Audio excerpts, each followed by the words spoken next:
Dakilang Ama, salamat po sa lahat ng panahon, sa lahat ng pagkakataon. Lagi ka po namin kasama. Salamat po sapagkat ikaw po ang tunay na bumuo ng pamilyang ito. Salamat po na marami sapagkat napabilang kami sa kamangha-mangha niyo pong gawa, Panginoon. Salamat po na marami sapagkat sinimulan niyo po kami sa mabuting bagay at tatapusin niyo po kami sa mabuting bagay. At ayon po sa iyong minagaling na kalooban, kami po'y narito, Panginoon, upang luwalhatiin ka, dakilain ka, sambahin ka, Panginoon. At maitanyag ang iyong pangalan sa lahat ng uri ng aming pamumuhay, sa bawat araw, Panginoon. At sa pagkakataong ito, patuloy kaming lumalapit sa iyo. Patuloy kaming naninikluhod sa iyong kabanalan. Ika'y banal na Diyos. Karapat dapat kang sambahin sa iyong kagandahan, dakilang Ama, sa pamagitan ng iyong bugtong na anak na si Jesus at sa banal na Espiritong gumagabay, tumutulong sa amin, sa aming pamumuhay at sa araw na ito, Panginoon, upang masilayan na naman namin ang iyong kagandahan sa iyong mga salita, Panginoon, na magpapakilala sa amin. At salamat po sa iyong mga aral, salita, pagtutuwid, paggaguide sa amin, pagdidisiplina sa amin, at pagpapalakas sa amin sa pamamagitan ng salita. Dalangin namin patuloy itong maging kalakasan, kapayapaan, kapahingahan, at higit sa lahat, kagalingan sa aming katawan na espiritu, Panginoon, at kaluluwa, Panginoon, upang magampanan namin ang tungkulin namin bilang isang iglesia niyo po na buhay, Panginoong Hesus. Salamat po na marami sa araw na ito sapagkat dito namin, Panginoon, lagi nasusumpungan ang iyong mga salita, Panginoon, upang aming mapakinggan. Tulungan niyo po kami maintindihan ito, Panginoon, maunawaan, Panginoon, ng iyong hinanda. Makain namin ito, Panginoon, ang sustansyang hindi nagbabagong salita, makapangyarihang salita, at ito'y, Panginoon, ay nagdudulot sa amin ng buhay na pag-asa, Panginoon, sa hinaharap. Salamat po, Panginoon, di pa man namin napapakinggan, pero alam po namin, napakabuti niyo po. Lumiligid po sa amin ang iyong kagandaang loob, Panginoon.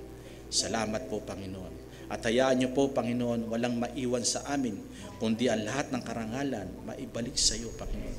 Karapat dapat kang tumanggap, karapat dapat kang purihin, dakilain, magpasawalang hanggan habang kami nabubuhay, at ibig kasama niyo po kami, Panginoon, dyan sa kasangkalangitan, na may bagong buhay, Panginoon, nagmumula sa iyo, bagong katawan. Kami magpapatuloy na sasamba at aawit, magpupuri at maglilingkod sa iyong dakilang pangalan. Sa iyo po ang karangalan, minsan pa sa ngalan po ni Jesus na yung Panginoon. Amen and amen. Makaupo na po tayo.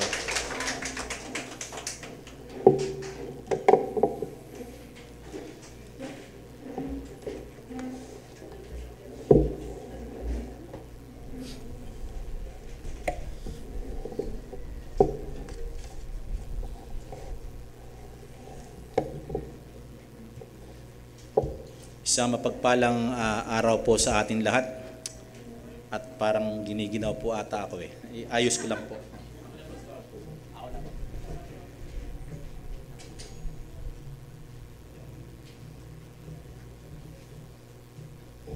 Ewan ko ba, ba't dumarating ang time na 50 ka na, doon ka lang nilalamig eh, dati. Ang tatag mo sa lamig. Biyaya ng Panginoon. Okay.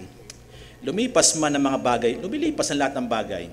Pero ang Panginoon, hindi lilipas ang kanyang mga salita. Amen po ba? So, aral po ulit tayo. Balik tayo sa ating tema. Ang Iglesia ng Diyos na buhay. Itong kasaysayan ng ating laging pinag-uusapan, dahil tayo ay Iglesia ng Diyos, hindi po ito building. Ikaw mismo at ako ay templo ng Diyos na buhay. Amen. At ang ating pong keywords, chapter 6 po ang pinag-aaralan natin. I don't know kung matapos natin itong taon na ito, itong chapter 6, kasi napakarami pang ibinibigay ang Panginoon sa atin upang ating talakayin at wag masayang yung mga sandali ng mga bawat sitas na ating pag-aaral. So, mabuti ang Panginoon. So, gaya ng kawal, keywords po natin. Ang keywords po natin, masusumpungan po natin, ay doon sa Ephesians chapter 6 verse 11. Ito'y napakahalagang bagay na sometimes binabaliwala ng mga Kristiyano. Basahin po natin siguro ilan 2 years na tayo nag-aaral sa Ephesians. Etong chapter 6 na ito, magwa 1 year na naman. So 1 year na. So dapat kabisado na nga po natin ito, di po ba? So basahin po natin, sabay-sabay po tayo, go. Sandali po. Sa magkasundo po tayo, ha. Pag sinabi kong go, basahin po natin sabay-sabay, ha. Okay po ba? 1, 2, 3, go! Magbihis kayo ng buong kagayakan ng Diyos upang kayo'y magsitibay laban sa mga lalang ng dyablo. Ito po'y umaalalay una sa pamilya. Naalala nyo? Una sa mga anak, pangalawa magulang. Diba? Ano yung katungkulan nila? At ngayon pinag-aaral natin alipin, diba? Alipin o nangangamuhan tayo, ngayon naman po naglilingkod sa iglesia. Mahaba-haba na po yung pinag-uusapan natin. Panghuli pong ano dito na main character, yung mga amo, diba? Yung mga boss, pero wala pa po tayo doon. Siguro meron ilan sa atin dito, mismong tayo ay boss, di po ba? Meron tayong mga kumpanya, maaaring ganon, o meron tayong business, tayo yung nangangasiwa. Amin po ba? Tayo nagmamay-ari. So alipin tagapaglingkod sa iglesia, at yung sinasabi natin magsuot kayo ng buong kagayakan, ibig sabihin kompleto. Wala dapat kulang. Kung ikay anak, kung ikay magulang, kung ikay alipin, dapat iyon ang dapat mong sundin. Para daw tayo ay makatagal sa laban at alalang ng dyablo. Kasi ang dyablo, lagi siya nandadaya, lagi siya nanluluko sa atin. Kahit tayo Kristiyano na, manluluko pa rin tayo. Ang hindi lang niya tayo kayang lokohin sa doktrina. Kasi tunay po tayo iglesia eh. Alam mo ang tinig ng Panginoon. Amen. Pero minsan nadadaya tayo sa takbo ng mundo kasi nga bakit? Hindi nagsusuot ng kabuuan. Partial. Sometimes partial lang ang isusuot natin. Kaya nga ito napakahalaga sa Christian life. Ang salita ng Panginoon. Ito yung pinaka the best way para malaman natin ang information para natin gawin. Amen? Okay, tuloy po natin. Aliping tagapaglingkod sa iglesia, mabuting kawal ni Kristo ang ating tinatalakay. In 2 Timothy chapter 2 verse 1 to 26, 1 and 13, ito'y katatagan sa verse 1 to 13, hindi pa tayo tapos po dyan. And I hope sa Sunday, sa susunod na Sunday, matapos po natin ang pag-aaral. Isang point lang po siguro tayo ngayon para marami pa po tayong magawa. In verse 14 to 26, ito po yung tagubilin na magpapatibay sa atin at mabutit para maging matuwid tayo sa pamumuhay. Okay? At dito pinapakita kung gaano ka ang dapat na gampanin ng mga kawal. Una, naglagay po tayo nakaraan na ang kalakasan na biyaya ay na kay Kristo, dapat doon tayo magpalakas. Pangalawa, magtiis tayo sa kahirapan. Akala natin ng Christian life at iglesia ng Diyos na buhay, walang pagtitiis. Meron po talaga. Lahat ng Kristiyano may tiisin. Ang problema, minsan, ang suffering ay dahil sa kalokohan. Dito po ang context ito na ginagawa pong pagbabasa natin, pag-aaral natin. Ito'y context na paghihirap na dulot ng paglilingkod sa kingdom. Hindi po ito dahil sa kapalpakan. Iba po yun. Dahil sa kapalpakan natin, nagsasuffer tayo, di ba? Iba po yun. Ang pinag-aaralan po natin dito, pag tinunghay natin ang ating ministeryo, kung ano man pinagkatawalan ng Panginoon sa atin, may tiisin. That's the right context ng ating pag-aaral. Okay, pangatlo, hindi umaayon sa kalakaran ng mundong ito. Yun ang maganda. Dapat yun tatak na tatak sa atin. Kaya marami ang dadaya at nabibihag ng dyablo, ang tingin nila ay nadadaya sila sa mundong ito. Kasi pag nakita mo, di ba, parang minsan maganda naman, di ba? Parang okay naman siya. Parang okay lang. Pero hindi talaga okay. Di po ba? Kaya ang salita ng Panginoon ang sasala sa lahat ng pangyayari sa buhay Kristiyano at sa mga nagaganap dito. So tuloy po natin, nagbigay po tayo sa verse 5 and 6 sa narrative teaching natin, yung katulad ng manlalaro. Pangalawang narrative teaching po na ginamit ni Apostle Paul, yung magsasaka. Mahalaga po yun, lahat yung may tiisin. Kaya napakahalaga. At dito, sa pinag-aaral natin ngayon, nagkaroon po tayo ng pananaw na nakaraan. Ano bang crown meron tayo, di ba?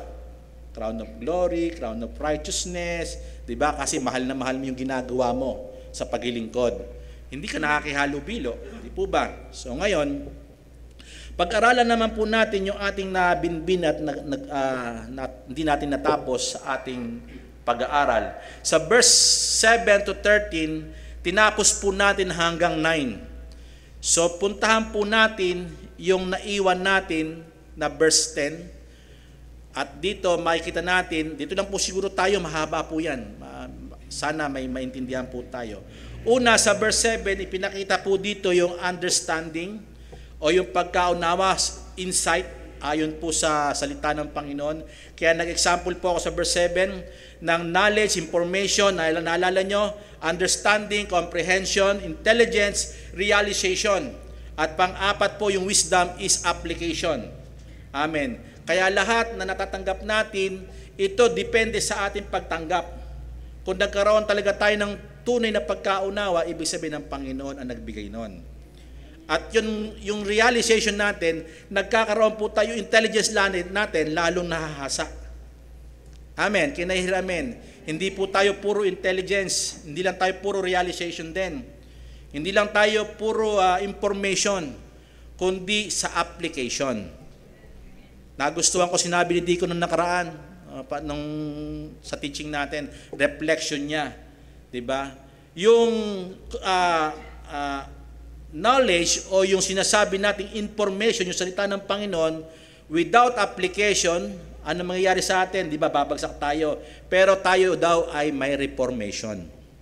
Nare-reform tayo pag ina-apply natin, nababago tayo. Amen. Deacon, wala po. Wala pong tumugon. Maganda po yung sinabi ni Deacon. Okay?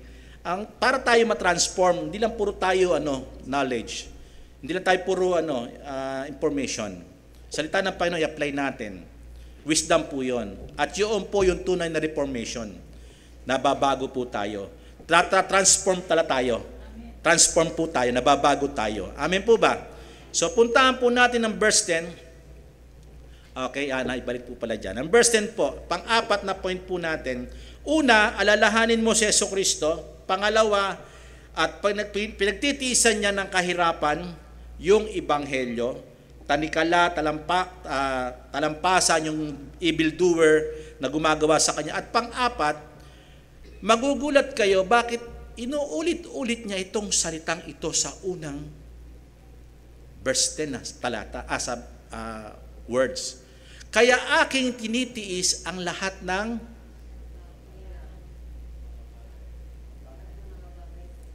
wala siyang pinipili. Lahat tinitiis niya. Kaya nga dito, ang pang-apat na point po natin, points na gagamitin natin, kanyang tinitiis ang lahat ng mga bagay. So, ibig sabihin dito, si Apostle Paul, bakit siya nakulong? Nandahil sa ebanghelyo, nandahil sa pangangaral, nandahil sa ministeryo, na ibinigay ng Panginoon sa kanya. Tayo ba, to the point ba tayo na okay lang tayong usigin? O parang umiiwas tayong usigin dahil ayaw natin sabihin ang katotohanan sa tao? Si Apostle Paul, ito'y sulat niya kay Timothy, sinasabi niya, ako tinitiis ko ang lahat ng mga bagay. Okay lang ito sa akin. Bakit? Itong salitang itong aking tinitiis ang lahat ng mga bagay, ito'y pang-apat na beses niyang sinabi sa chapter 2 na ito. Ganoon na lamang kasidhi at katindi ang kanyang pagtitiis alang-alang sa ebanghelyo. Alang-alang sa kanyang pinaglilingkuran. At dito sa mga sumusunod, merong mga sumusunod dyan na under po niya, kaya bakit naandyan yan? Kasi nga lahat ng bagay dapat natin pagtiisan bilang isang Kristiyano, lalo na kayo. May ministeryo kayo, even kayo nakikinig, kahit saan church po kayo. May tiisin po ang ministry. Pero pag sinabi ko nga kanina, pero sa kapalpakan natin, kaya tayo nagsasuffer, hindi po yan kalooban ng Panginoon. Hello? Kasi bakit? Hindi na isuot ang tamang pagsusuot ng kagayakan bilang isang kamanggagawa at kawal ng Diyos na buhay kay Jesus Christ. Amen. Kung hindi tayo nakatingin kay Jesus Christ, mapapalpak tayo. Si Jesus Christ ang kanyang tinitignan ng Panginoon. Kaya niya tinitiis ang lahat ng, kasi mananagot siya pag hindi niya pinagbutihan ng kanyang paglilingkod. Kaya tayo, even tayo sa regular natin pamumuhay, sa realidad natin buhay, pag ikay nasa tahanan, pag hindi mo pinagbuti, anong kahinatnan? Hindi ba't pagka dumating yung may-ari, halimbawa ikaw nangangamuhan ka, pag dumating yung may-ari, hindi mo natapos lahat ng gampanin dahil natulog-tulog ka, wala kang tiniis. Naglamyerda ka. Di po ba? Ano mangyayari? Hindi ba't hindi nalulugod yung may-ari? To the point, papagalitan ka niya. Amen. Pangalawa, maaring suspindihin ka. Pangatlo, ibawas sa sahod mo. At pinakamahirap na bagay, yung tanggalin ka na. Alisin na yung ugnayan ng pagpapala sa iyo na tinatanggap mo. Amen po ba? Pero sa atin, hindi mangyayari yun yung aalisin. Ang mangyayari sa mga tao, makinig kayo mabuti, sa mga naglilingkod sa Panginoon, nagkakaroon ng kapanglawan. Totoo kaya ito? O hindi? Totoo po ito. Alam nyo kung bakit? Pag hindi mo ginampanan mabuti ang tungkulin ninyo, ako, pag hindi ko ginampanan, ako mismo mamamanglaw. Kasi bakit? I know sa sarili ko, hindi ko nagawang mabuti ang aking gampanin. Pero pagka nagawa mo, taas noo ka sa Panginoon. Lord, okay po yung pinagawa niyo sa akin, ito po lahat. Master. Kaya dapat kasama sa paglilingkod ang pagtitiis. Na pag-aralan natin nakaraan ng pagtitiis ay nagbubunga ito ng pag-asa. At ito'y karakter na nabibuild sa atin. Tumatatag tayo. Pag walang pagtitiis, paano tayo magtatagumpay? Amin po ba? Isang salita po dito yung persevere. Remain persevere. Siya'y nanatiling nandoon lang sa katayuang iyon. Hindi siya lumilihis. Kung ano binigay sa iyo na hindi mo iniiwanan. Amen. Amen. Kung ano ministry mo, hindi mo pinababayaan.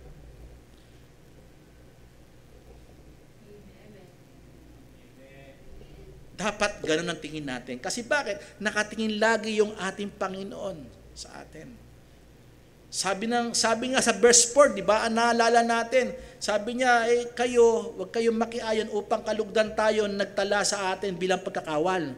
Di ba? Kalugdan. Bigyan natin kaluguran yung naglagay sa atin dyan. Kasi siya yung perfect ang ating Panginoon Siya yung naglagay sa atin. Siya yung tumubos sa atin. Inilalatag sa atin yung mahalagang bagay para sa ating paglilingkod maging maayos. Amen po ba? Sometimes, makinig kayo mabuti, hindi lang sometimes, napakaraming pagkakataon. Bakit? Tingnan nyo mabuti, bakit ang pamilya nasisira? Bakit? Yung anak hindi niya alam paano igalang irespeto ang magulang. Di po ba? Yung magulang hindi kayang disiplinahin ng anak. Di ba? Hindi niya kayang pangunahan ng asawa niya, syempre. Hello? At tayo, yung yung mga alipin natin, yung mga naglilingkod sa atin, hindi maganda trato natin sa kanila.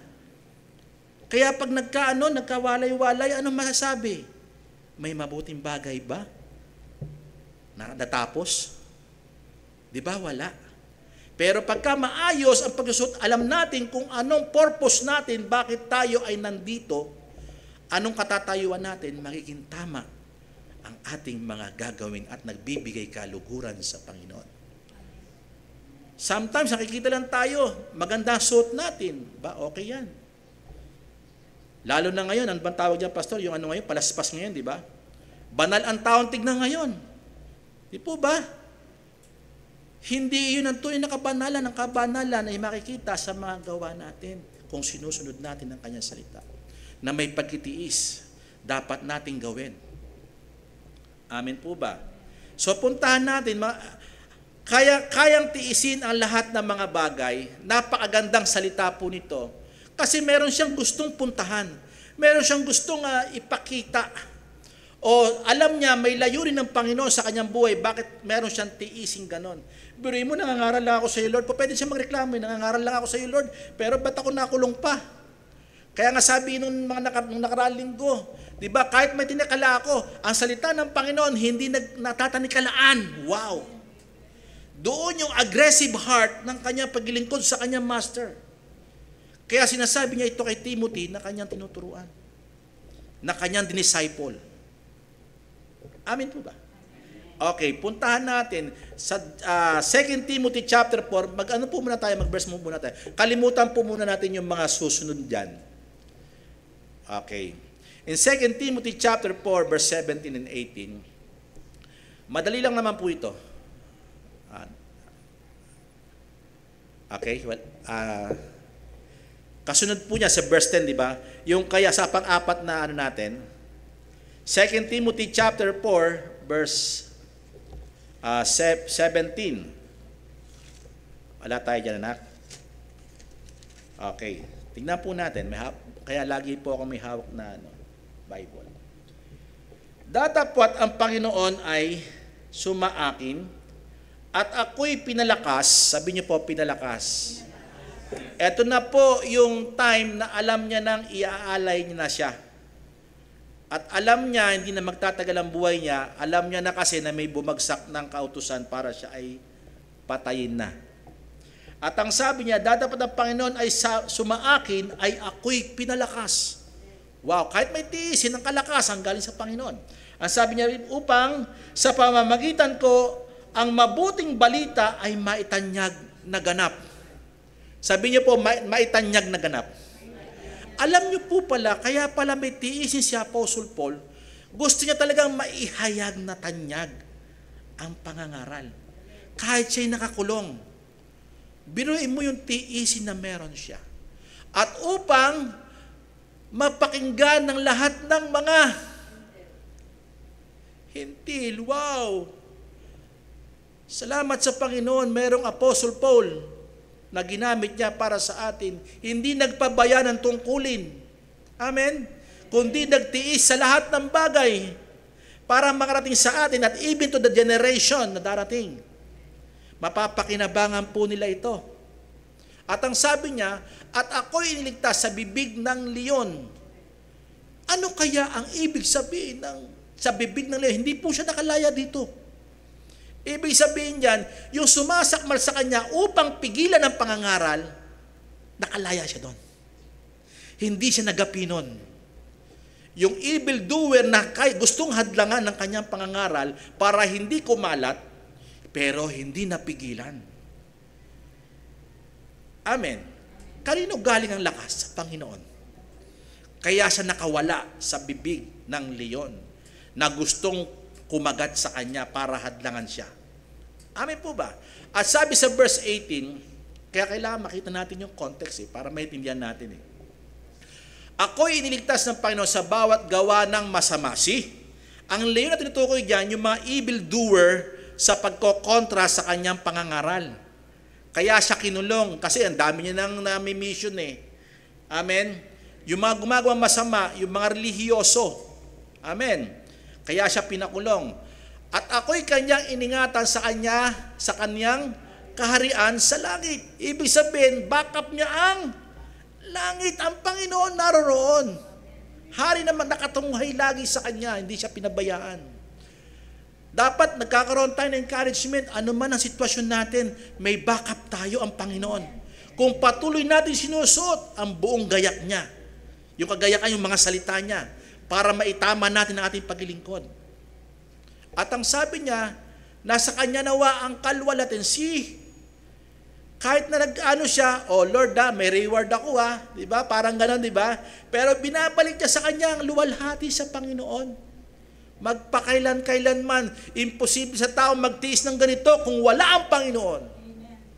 Di ba? Kaya kaninong karangalan? Sa Panginoon. Amen. Tuloy po natin, at meron po akong babasahin. English po ito. Sa ESV po, kinuha ko po ito. In Hebrew chapter 10, verse 36, ito'y patungkol sa pagtitiis. For you have need of endurance. Ang endurance niya, sabi niya po dyan, kahulugan po niyan sa Griego ay pagtitiis. At ang sabi niya, so that when you have done the will of God, kaya meron tayong pagtitiis para daw tayo maganap natin ang kalooban ng nakita po natin, ang pagtitiis pala kalooban ng Panginoon yan. Taliwas sa sinasabi ko kanina, nakadal gumawa ka ng kapalpakan, kaya ka nagtitiis, nagsasuffer. Hindi po will ni Lord John. Kaya gusto niya magsuot ka. Hindi pa uli ang lahat, magsuot ka ng buong gayak. Ayusin mo na, ayusin na natin. Amen? Sabi niya dyan, kailangan daw natin ng pagtitiis so that upang tayo magawa natin ang kalooban ng Diyos and may receive what is promised. Ang pagtitiis, hindi po ba, and persevere, ibig sabihin magtsatsaga ka, di ba, nagtitiis ka? Hindi ba't pagka ikay nagtiis, anong bunga? Kakainin mo yung bunga ng iyong pagtitiis. Sapagkat ang sabi ng Bible, ang pagtitiis ay gumagawa ng kabanalan din sa atin. Amen. Kahihintay mo, katitiis mo, lalo kang bumabanal. Amen. Kasi bakit? Alam mo, naghihintay sa iyo ang iyong master. Can I hear amen? At dito sa sumunod, in James chapter 5, verse 11, behold, we consider those blessed who remain steadfast. Ang context pa rin po niyan, pagtitiis. Narito, alalahanin natin ang mga pinagpala na nanatiling nagtitiis. Sila'y pinagpala dahil sa kanilang pananatili sa pagtitiis. Sabi niya, you have heard of the steadfastness of hope. Kaya ang context niyan, pagtitiis, tignan niyo ang pagtitiis na dinanas ni Job. Si Job ay, alam niyo po nangyari sa kanya, siya ay matuwid. Bakit siya may tiisin? Kaya nga ang ginawang matuwid ng Panginoon, lagi may tiisin. Amen. At ang sabi niya dyan, yung kanyang steadfastness, yung kanyang pagtitiis ni Job, di nyo ba nabalitaan? Di ba narinig nyo? Alam natin anong sugat ang meron siya mula ulong hanggang talampakan. Karapat dapat ba yun sa isang matuwid? Parang sasabihin natin, baduy. Pero hindi baduy. Karapat dapat sa atin ang pagtitiis. Iba-iba nga lang. Kaya siya nag-example nito kasi mabigat yun. Yung katayuan ni Job. How much more tayo sa ngayon? Baka konti lang tiisan natin kumpara doon sa tiisin ni Job. Even na mga kamag-anak niya, naubos. Anak niya, asawa niya nawala. Di po ba? Sabi niya, sumpain mo na Diyos mo. Even yung matatalik niyang kaibigan, na tatlo, anong ginawa sa kanya? Nilalayuan siya. Kasi siya ay wise man eh. Si Job is a wise man. Ang galing niya magpayo. Kahit may sakit siya, may payo pa rin siya sa mga kaibigan. Ngayon, binabaliktad na siya. Sometimes, sometimes tayo hindi natin maintindihan. Pero pag alam mo ang purpose mo, ito po ang kasunod. And you have seen the purpose of the Lord. Sa isang Kristiyano, kung tunay kang Kristiyano, siguradong masusumpungan mo ang nilayon ng Panginoon sa buhay mo. Kung bakit ka nabubuhay, siguradong meron kang layunin. Bakit ka humihinga? May layunin ng Diyos at sana nasusumpungan natin. At bawat araw, iba po yung bawat araw na dapat alam natin na masumpungan natin yung layunin ng Diyos. Bakit tayo gumising? Ang sinasabi po natin dito, yung ating pagtitiis bilang isang Kristiyano naglilingkod sa iglesia bilang kawal, dapat ang layunin mo, ginagawa mo yung ginawa ng Panginoon sa iyo. Yung layunin ng Diyos sa buhay mo. Kasi pag nagkamali po tayo, maninisi tayo, di ba? Ang Panginoon, parang sinusumbatan natin, bakit ganun, Lord? Nakarinig na po ba kayo ng panalangin na ganon? Kaya natin na ibabaliktad, bakit puro tanong tayo sa Panginoon? Kasi yung purpose ni Lord sa atin, hindi natin alam. Kaya hindi natin maintindihan, bakit ganito? Naglilingkod naman po ako. Lord, nagbibigay naman ako. Lord, dumadalaw naman ako sa kamag-anak. Lord, kami na may tumutulong. Bakit ganito? Kasi hindi mo natumbok ang layunin ng Panginoon sa buhay mo.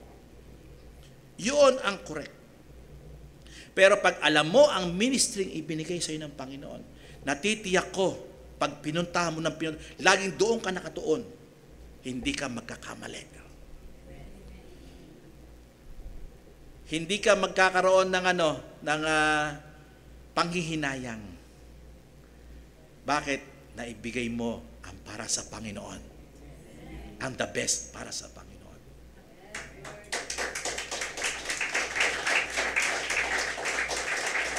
Kaya, sige po, hindi natin magawa. Ang dami natin ginagawa. Hindi natin, baka ito yung layunin ng Panginoon. Baka ito tinawag siguro ako sa ganito. Hindi po ganon. Ang Panginoon kausapin mo at mangungusap siya sa iyo. Panginoon, saan niyo po ba ako nilalagay? Ano po bang ministry talaga para sa akin? Para ipaglingkod sa iyo at sa aking kapatiran. Kasi pag hindi mo itama po yun, hindi mo nalaman kung anong ministry meron ka. Kung ano-ano ang gagawin mo. Hanggang sa isang araw may mali doon, kasi hindi ka para doon Kasi hindi mo pa nasusumpungan Masusumpungan mo, sabi ng Bible humingi ka, ikaw ay makatatanggap. Maghanap ka, ikaw ay makasusumpong. Kumatok ka, ikaw ay pagbubuksan. Ang Diyos talaga'y tapat sa atin. Subukan mo lamang siyang kausapin. Amen. Ang sabi po dyan, and you have seen the purpose of the Lord, even doon sa buhay ni Job, kasi aral po yon, and even right now, ito'y buhay natin, kung alam natin ang pinorpos ng Diyos, ang layunin sa ating buhay, ay sigurado pong ito ang kasunod. Now, the Lord is compassionate and merciful. Kasi bakit? Alam mo yung purpose Hello? Syempre, lagi nahabag ang Panginoon. Kahit nagkakamali tayo, lagi pa rin pinupuntahan natin yon, hindi natin ministry yon. Nagkakamali tayo. Ano nangyayari? Talaga ang Panginoon, compassionate pa rin siyang tulungan ka. Pero minsan, dahil may matigas tayong isip, hindi, itong gusto ko gusto ba ng Panginoon yan? Yaan ba talaga tinakda sa iyo ng Panginoon para lakaran natin? Yung hinanda ng Panginoon sa atin, hindi natin mapunta-puntahan. Ibang gusto natin sa ating isip. Kasi siguro, meron tayong pinagagayahan. Hello? Alimbawa, ang inasay ng Panginoon, ikaw ay magpaawit. Diba? Alimbawa lang po ito, gusto ng Panginoon, umawit ka ng umawit sa Kanya. Gusto mo, lumakad lang na lumakad. Taliwas po yun. Nalulugod ba ang Panginoon doon? Gusto ng Panginoon, i-worship mo siya Amen po ba? At ang sabi niya po dito, yung compassionate, ito yung salitang sympathetic o yung tender-hearted. Alam niyo po, tender-hearted, napakalambot ng puso, napakagaan. Kasi bakit? May relasyon ka sa Kanya Kasi iglesia tayo ng Diyos na buhay Ginawa nga tayong kawal Kahit nagkakamali tayo, tender-hearted pa rin si Lord sa atin. Pero wag naman laging ganon, na lagi nating iniiwasan yung pinagagawa ng Panginoon sa atin. Amen. Yung purpose napakahalaga. Kasi bakit? Ang purpose ng Panginoon sa atin, ba tayo nabubuhay para gampanan natin yung tungkulin? Amen. Mahalaga po yun. At yun yung maunawain loob niya. And merciful.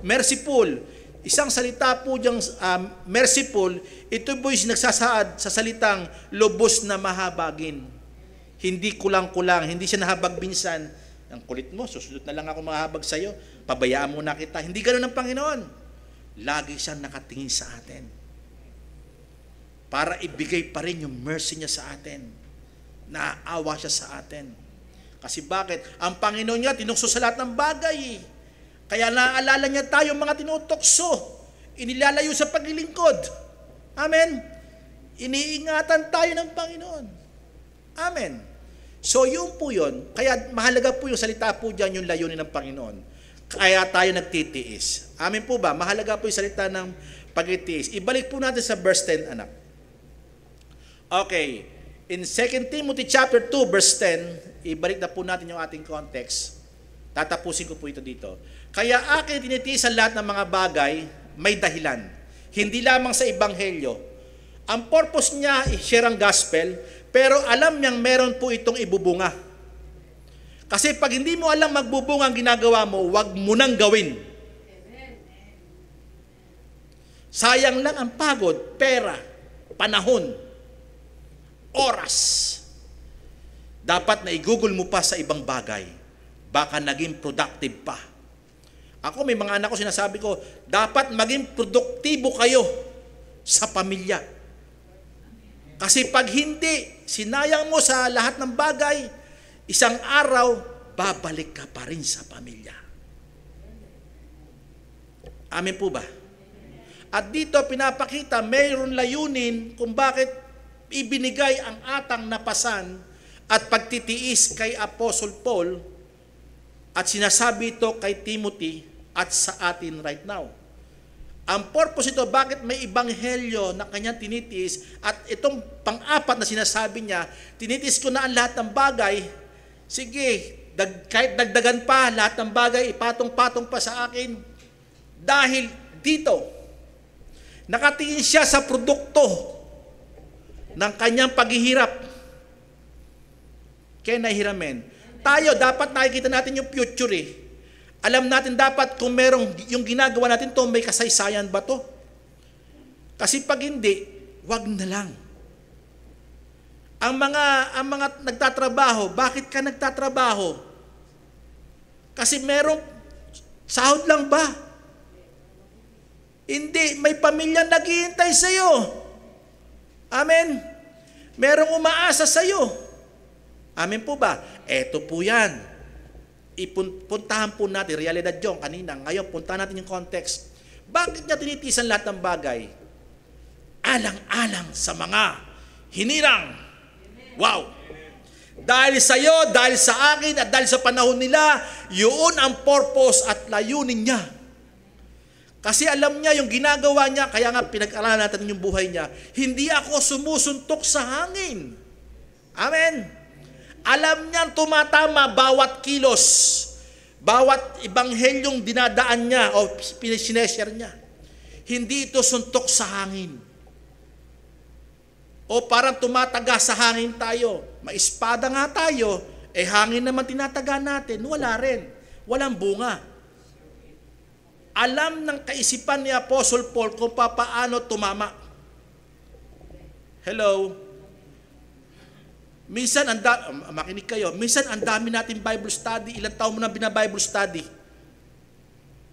Ilang taon na? Hindi mo pa nadala rito. Hindi pa nag-church.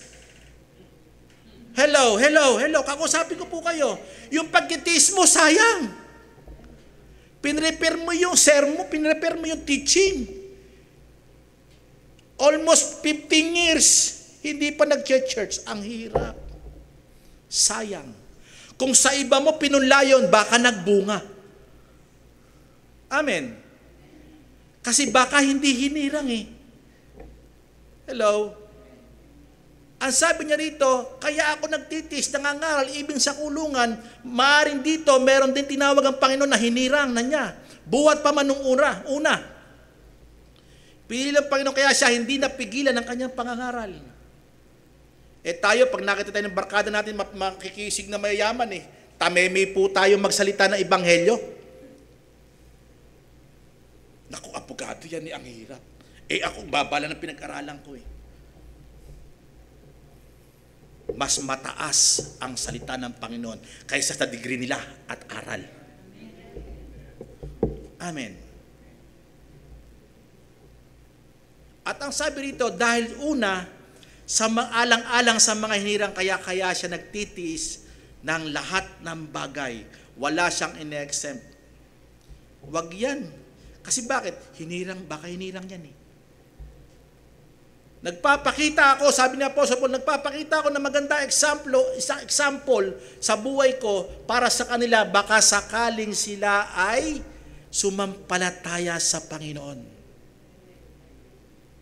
Hindi niya sinayang ang kanyang buhay. ibinigay niya talaga kay Lord. Dito natin makikita yung sinasabi nating He is Lord of Lords. Siya talaga yung Panginoon ng mga Panginoon ng ating mga buhay. Amen? Kaya nga, ang salitang Lord of Lords, dapat na ibigay mo talaga natin ang ating buhay sa Panginoon. Wala tayong itinira sa atin, kundi ibinigay kay Lord. Ang buhay ni Apostle Paul, kauli-uli ang buhay niya, lahat nakalaan sa Panginoon.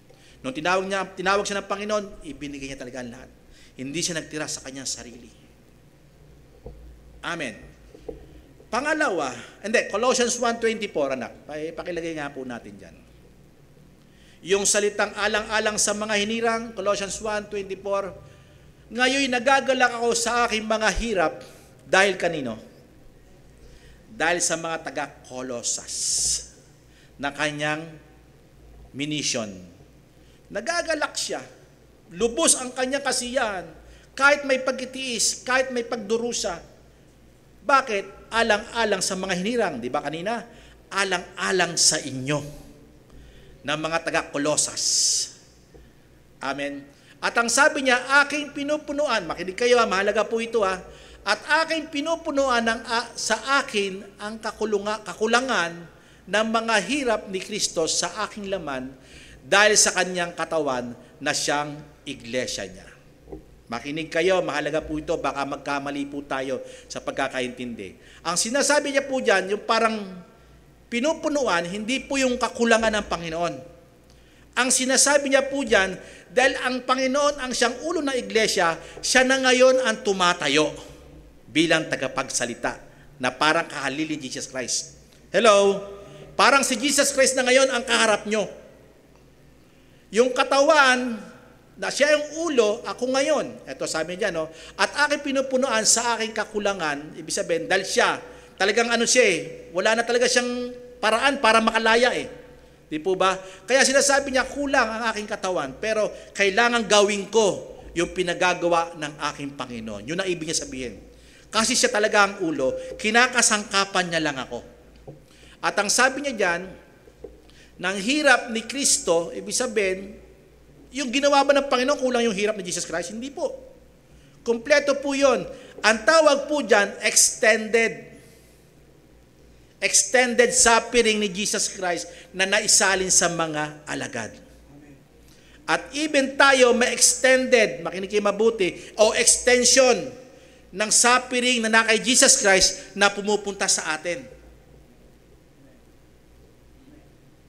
Sana maintindihan nyo. Pag meron kang pagtitiis gaya ng kay Kristo, perfect po yan. Perfect patient po yan. Mag-i-endure po yan. Tatagal po yan sa laban. Amen? Kasi bakit? Yung extension, parang daman-dama mo, na parang nananahan sa iyo si Jesus Christ nung siya'y nabubuhay. Kaya si Paul, sinabi niya sa sarili niya sabi niya, inaangad ko yung kamatayan at pagkabuhay na maguli. The power of resurrection of Jesus Christ. Kaya gusto kong gawin ito, tapusin na ito. Nagmamadali ako para maranasan ko ang dakilang kapangyarihan ng kanyang pagkabuhay. Kasi bakit? Alam niya, para nakadikit na sa kanya yung suffering ni Jesus Christ. Amen. Ganon din tayo mga mananampalataya. Kung may ministeryo tayo. Kung wala, hanapin natin iyon ang layunin ng Panginoon. Sigurado pong maitatama po natin ang lahat. At tingnan po natin, sabi niya po dyan, sa kanyang katawan, na-extend po ito at siyang iglesia. Ibig sabihin, at sa inyo. Nakita niyo? At sa inyo bilang iglesia ng mga taga-Colosas, nag-i-extend yung suffering na meron si Jesus Christ at ako. Can I hear amen? Pangalawa, upang kamtan nila ang kaligtasan. Why? Bakit kailangan magtiis siya sa lahat ng bagay? Kasi si Paul, pag hindi nakapagtiis yan, kawawa naman yung mga hinirang. Iyan pa naman ay binigyan ng kaligtasan. Baka yan ay matisod. O kita mo, apostol yan. Tingnan mo, ayaw na, tumalikod na. Di ba? Di ba? Kasi bakit? Siya yung mentor, yung pinagme-mentoran niya si Timothy, baka sumuko din. Hello? Kaya nga sabi ni Apostle Paul makipagtiis ka sa akin gaya ng mabuting kawal ni Kristo. Di po ba? Ini-impart niya ngayon pagkitiis kay Timothy. At ibig si Timothy sa kanyang mga pinunta na mission kasama si Apostle Paul na 5 churches. Ibinibigay din po yun. Amen. Baka sabihin nyo, ayoko na po, kayo na po lang mag-church dyan. Pagkitiis pala, ibibigay sa amin ni Pastor Andrew. Hindi po, kay Lord po galing yan. Amen? Lahat ng ministry may tiisin. Amen. Kaya lalo natin pagbutihan para, bakit? Doon tayo lalong pababalalin ng Panginoon. Pagiging ganapin tayo, kaya may tiisin. Dahil doon sa mga taong hinirang, pangalawa, dahil para kamtan nila ang kaligtasan, na ayon po dyan sa verse 10, puntahan natin. Balik mo anak sa verse 10 natin pinag-uusapan. Tinitiis niya ang lahat ng bagay, kaya tiisin ang lahat ng bagay, alang-alang sa mga hinirang. Pangalawa, upang kamtan nila ang kaligtasan. Verse 10, okay. Upang kamtan naman nila ang kaligtasan. Pangatlo, ang sabi niya, kaya niya tiisin ang lahat ng bagay, alang-alang sa mga hinirang. Pangalawa, upang kamtan ang kaligtasan nila. At pangatlo, kay Kristo, na kay Kristo Jesus. Kaya ang daladala niya ebanghelyo, hindi para sa kanyang follower, kundi para maging follower ni Jesus Christ. Sometimes ganito ang mundo ngayon, nag-disciple, makinig kayo mabuti.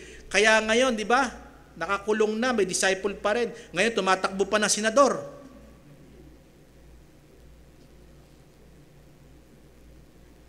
Ang laki samahan po nito. Hindi namulat doon sa aral ni Jesus Christ, kundi namulat sa aral ng Son of God.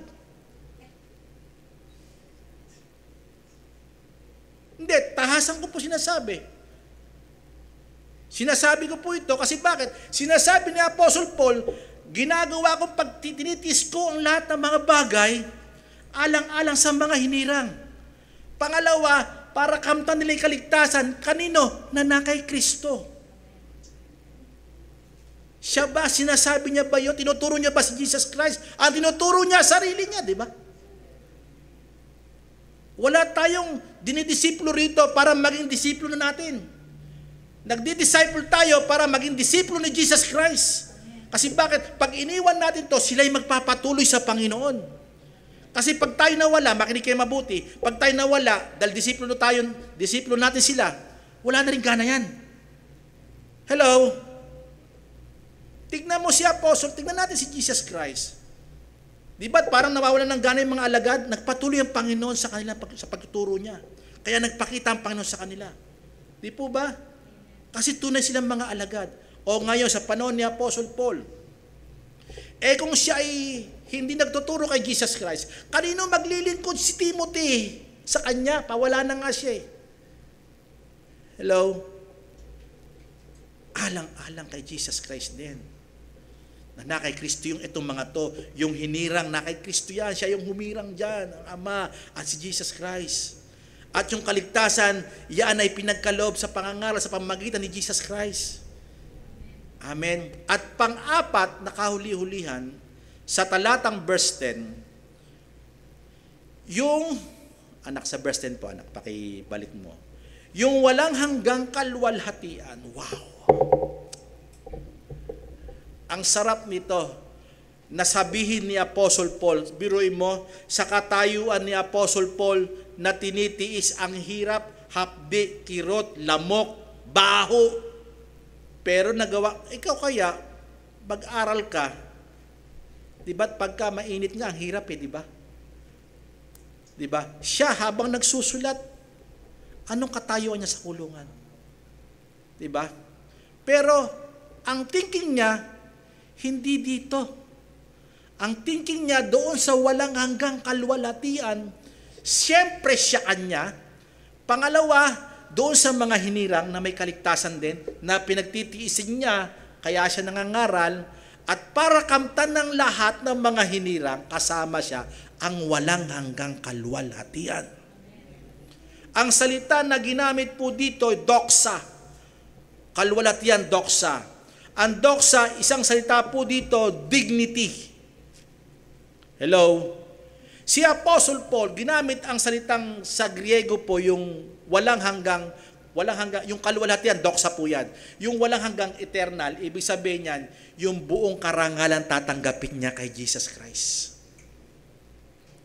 Yung dignity. At even sa mga kanyang tinuruan, at even kay Timothy na kanyang tinuruan, at even sa lahat na nakapakinig ng Ebanghelyo, alam ang naging istorya ng buhay ni Apostle Paul. Doxa. Ibig sabihin hanggang ngayon, tinitingalat, binibigyan pugay si Apostle Paul. Bakit? Sa Ebanghelyong ibinahagi niya sa mga hintil. Ginamit siya ng Panginoon. Meron siyang dignity. Hindi siya nagpabaya. Ibinigay niya ang kanyang buhay. Sino po dito ang gusto magkaroon ng dignidad? Tayo po lahat, di ba gusto natin? Ibigay natin sa Panginoon ang ating buhay. Ang buong dignity ng pagkatao natin nakatunghay kay Jesus Christ. Reflection na lang ng tao yan kung ano nakikita sa atin. Amen. At ang sabi po, nilagay ko po dito, dignity, honor, and praise. Ang doxa, ginamit po yan sa yung dignity, honor, and praise. Yung bang sabihin sa iyo, di ba, may taas ang dignity mo, taas noo ka sa ginawa mong paglilingkod. Hindi, di ba may mga salita tayo, hindi matatawaran ng paglilingkod niyan. Kaya yan naging bishop, di ba mga ganon, di ba? Hindi matatawaran. Doxa po ang tawag po dyan. Ibig sabihin, umaalingaw-ngaw pa rin ang ginawa mo kahit wala ka na. Nagbibigay pa rin ng samyo sa Panginoon. Bakit? Ibinabalik sa iyo ang karangalan ng Panginoon. Tignan mo ang ginawa mo, pinararangalan ka. Di ba? Pero masigit ang karangalan mong tatanggapin sa akin. Amen? Doxa. Pupurihan ka, di ba? Parang itataas ka, di ba? Ang sarap nun, di ba? Kaya si Apostle Paul, nung namatay siya talagang nakita ko sa mga apostol, na siya talaga ang pinakamatatag na apostol. Akala natin si Peter, hindi po, siya po talaga. Sa suffering, pagitiis, si Apostle Paul. Bagamat matindi rin nangyari kay Peter. Pero isang bagay lang sasabihin ko sa inyo, pag hindi nyo nasumpungan ang purpose ng Panginoon sa iyo, wala pong doxa. Bibigyan ka lang ng karangalan ng Panginoon pag nalaman mo ang pinurpose ng Panginoon sa buhay mo. Dahil base po doon, tatanggap ka sa Kanya o hindi. Amen po ba? At base doon sa ginagawa mo, tatanggap ka rin sa mga tao o hindi. Amen po ba? Ano pong gawin natin? Bilang pagkatapos, magsuot po tayo ng buong kagayakan ng Diyos upang makatagal tayo sa lalang ng dyablo. That is doxa. Ang kalwalatian na nagdala sa atin, maibibigay sa atin. Wow! Sasabihin ng Panginoon sa atin. Amen? Sana nga dumating ang time, tapos na po ako pero parang naisip ko lamang po, si Esteban. Alam niyo po ba, siya lamang po ang sinabi sa Bible na ang Panginoon na patayo sa trono. Doxa. Niluwalhati niya si Esteban. Biruin mo habang binabato na, nagpatawad pa. Ang tanong, gusto ba natin mapatayo sa trono ng Panginoon? Bukas ang langit, noong panahon na yun, sinabi ng Bible, nabuksan ang langit at nakita yung tao doon, si Jesus Christ. Nakatayo, nakatingin sa Kanya. O baka nakaupo lang ang Panginoon, blessing lang, hindi mapakilos ang Panginoon. Pero sa ginawa ni Esteban, napatayo ang hari ng mga hari, Panginoon ng mga Panginoon, makapangyarihan sa lahat, dahil sa kabutihang ginawa ni Esteban. Sana maging ganun tayo. Humanga ang tao una sa Panginoon. Sa ginawa ng Panginoon sa buhay ng bawat isa sa atin. At gagawin pa sa buhay natin. Amen po ba? To God be all the glory.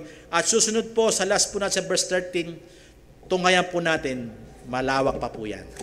Sa Diyos po ang karangalan.